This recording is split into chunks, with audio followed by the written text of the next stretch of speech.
What's up, everybody? My name is Joe Brown, and this is Heresy Financial. Recently, Wells Fargo announced that they're going to be shutting down all personal lines of credit. Now, this came as a shock to me because it made me realize there's still people that have bank accounts with Wells Fargo. I mean, come on, at this point, anybody who's still with Wells Fargo is basically like somebody who's been in an abusive relationship and just keeps on going back saying, oh, it'll be better this time. So in this video, we're going to talk about why Wells Fargo might be doing this, and number two, why this might be a sign of future moves from other banks as we move to more centralizations and the Federal Reserve taking over, and instead of being the lender of last resort, becoming the bank to the world. Ready? Let's dive in.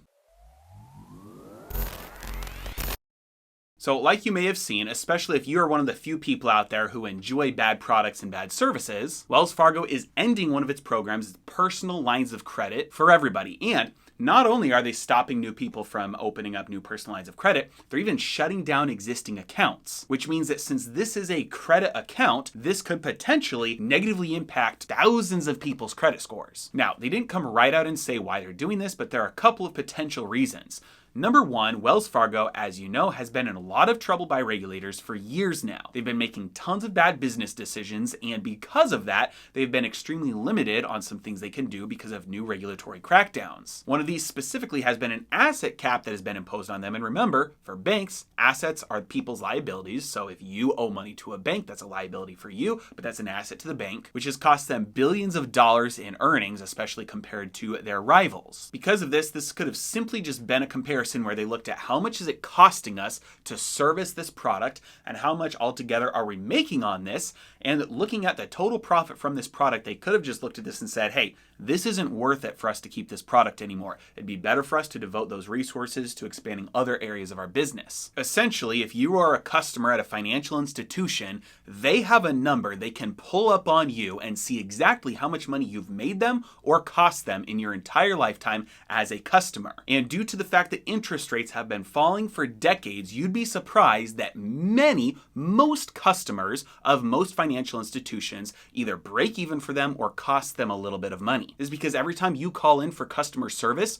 you're actually costing them money because they have to pay for the phone line, they have to pay for somebody to actually answer the phone, for that labor, for that time for that person to fix your issue. And for most people, doing that once a month or a couple times a year costs more for the financial institution than you make them with your $452 in your checking account. So this could have just been one area of their business where they said, hey, there's not enough juice for the squeeze. Now, the next possibility is they might have been looking at this and saying, hey, look, personal lines of credit are granted for a certain amount and people can draw on them at will, which makes it a lot more difficult for the bank to monitor whether or not that person should actually be getting that loan or not. Because let's say you get a personal line of credit for $50,000 and at the time that you're approved, you've got a great credit score, great income, great assets, whatever. You use your line of credit a little bit and then 6 months later, you lose your job, you open up a couple new credit cards, you start drawing down on your assets, and then all of a sudden, you take that personal line of credit from $1,000 to $40,000. Your situation presently is not creditworthy. And so personal lines of credit that are able to be drawn on at will are inherently a little bit more risky because if you had gone to the bank at that point and had to just apply for a personal loan, you may not have been approved. And especially in an inflationary time with so much uncertainty regarding jobs and unemployment, Wells Fargo and other banks might be looking at this too, but Wells Fargo specifically might have been looking at this and saying, hey, look,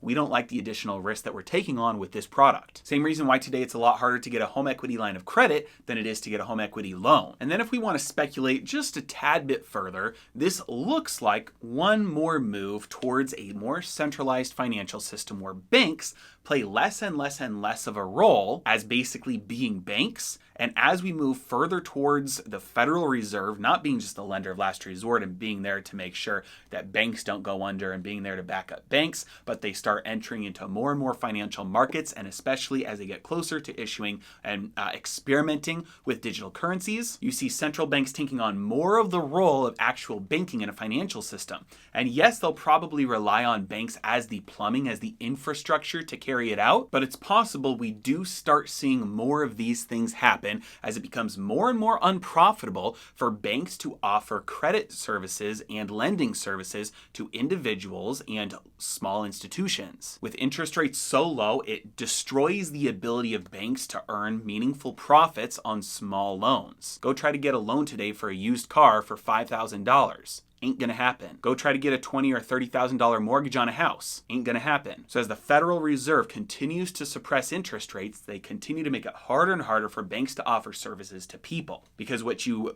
lose in income per dollar, you have to make up for in volume. And you just can't do that with people. And that's why it makes its way, and that easy money just tends to accumulate towards the larger and larger institutions and the ultra rich, because you'd rather make $1 billion loan than $1 billion $1 loans. But in the end, as long as you don't store the majority of your wealth in the financial system and have massive amounts of savings compared to your overall net worth, your overall portfolio, store your wealth in real assets that are outside of the banking system, it really doesn't matter the vehicles that you use for daily purchases, expenses, and income. So ditch the abusive boyfriend. Leave Wells Fargo. And if you need some great recommendations on some banking alternatives, don't ask me. This isn't the Graham Stephan Show. As always, thank you so much for watching. You have a great day.